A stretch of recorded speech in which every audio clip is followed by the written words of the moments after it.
नमस्कार. श्री स्वामी समर्थ सर्वांना. बघा या प्रकारे माझ्याकडे ना टॉवेल होतात जुना पुराणा. आपल्या सगळ्यांकडेच असतात बघा असे जे आपण खराब झाले की आपण टाकून देतो. तर हे फरशी वगैरे पुसण्यासाठी आपण याचा यूज करतो. पण आज आपण एक छान असा उपयोग त्याचा करणार आहोत.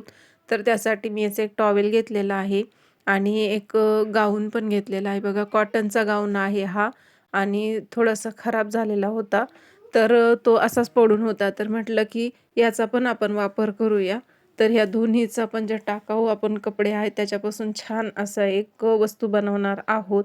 तर बघा त्यासाठी मी असे 3 पीस टॉवेलचे कट करून घेतलेले आहे आणि आता मी त्याला साइडनी स्टिच करून घेते. सर्व साइडने आपण त्याला स्टिच करून घ्यायचा आहे आणि मग जो गाऊन होता ना आपण त्याच्यावरती याला ठेवायचे आणि त्याच मापाचं बघा टॉवेलमधून फक्त एवढंच कापड उरलंय. पूर्ण टॉवेल त्याला लागलेला आहे. 3 पीस मी घेतलेले आहेत.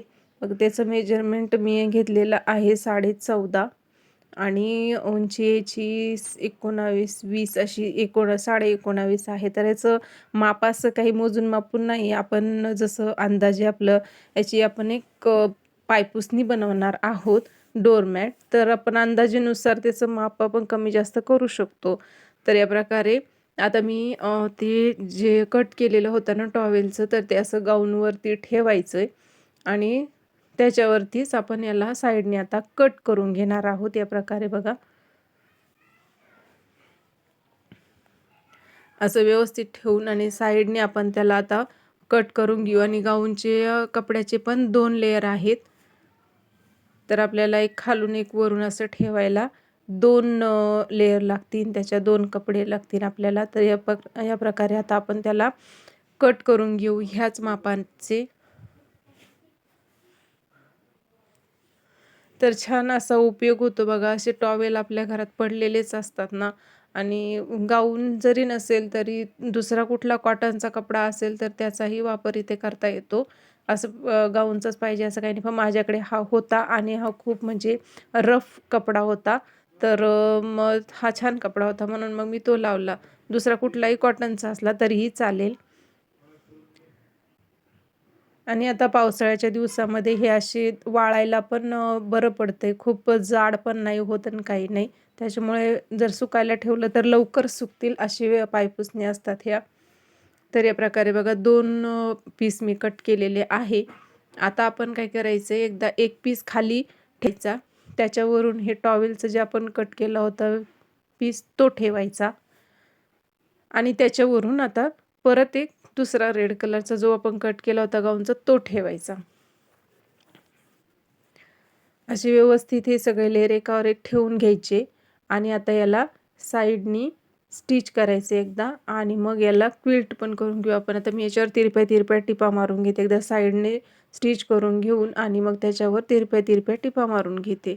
म्हणजे हे व्यवस्थित अटॅच होईल आणि कुठेही असं लूज वगैरे होणार नाही, काही नाही. एकदम फिट एकदम असं स्टिच होईल छानपैकी. हे बघा या प्रकारे मी तिरप्या-तिरप्या दोन्ही साईडने अशा त्याच्यावर टिपा मारून घेतलेल्या आहे.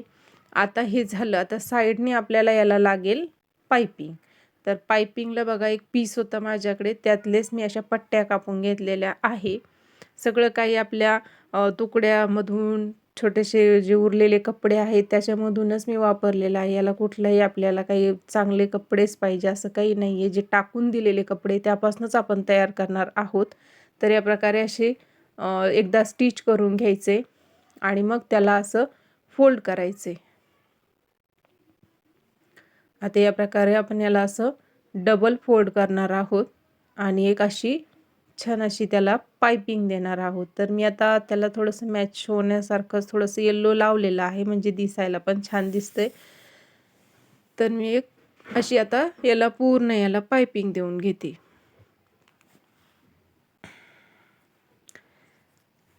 बघा या प्रकारे आता पाइपिंग देऊन झालेली आहे आणि आपली पायपुसणी एकदम रेडी झालेली आहे. टाकाऊपासून टिकाऊ असं एक छान असं आपलं एक आता वस्तू झालेली आहे तयार. बाजारात जर आपण गेलो तर उगाच कशाला याच्यावर पैसे खर्च करत बसायचे. त्यापेक्षा आपण घरच्या साहित्यामध्ये घरगुती मस्त छान असं पायपुसणी बनवू शकतो. या प्रकारे बघा आणि एकदम मऊ पण झालेली आहे, कारण आपला टॉवेल पण तो थोडा असा मऊ टॉवेल होता आणि 3 लेयर आहेत त्याच्यात ठेवलेले मी, त्याच्यामुळे एकदम असं मऊ आणि छान असं पायपुसणी तयार झालेली आहे. बघा, मी दारात पण ठेवून दाखवलेले आहे. तर याची आता लांबी रुंदी आपल्या अंदाजानुसार तुम्ही घेऊ शकता. तर कशी वाटली तुम्हाला ही घरगुती साहित्यात शिवलेली पायपुसणी? तर मला नक्की कमेंट करून सांगा आणि माझ्या चॅनलला सबस्क्राईब करा आणि माझा व्हिडिओ बघितल्याबद्दल खूप खूप थँक्यू.